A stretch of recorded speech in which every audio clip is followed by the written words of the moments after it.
How to start a jam on Spotify PC. Starting a Spotify group session, also known as a jam session, allows you to listen to music simultaneously with friends and family members who are also Spotify Premium users. Let's see how to do that. Join a group session on Spotify. Open the Spotify desktop app.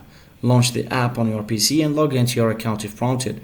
If someone else has started a group session and invited you to join, you receive a notification or link to join. So click on the notification or link to open the group session page.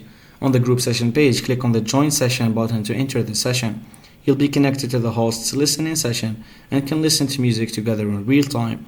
While in the group session, you can control playback, skip tracks, adjust volume, and interact with other participants using the controls provided in the Spotify app. Now sit back, relax, and enjoy listening to music with your friends and family members in the group session.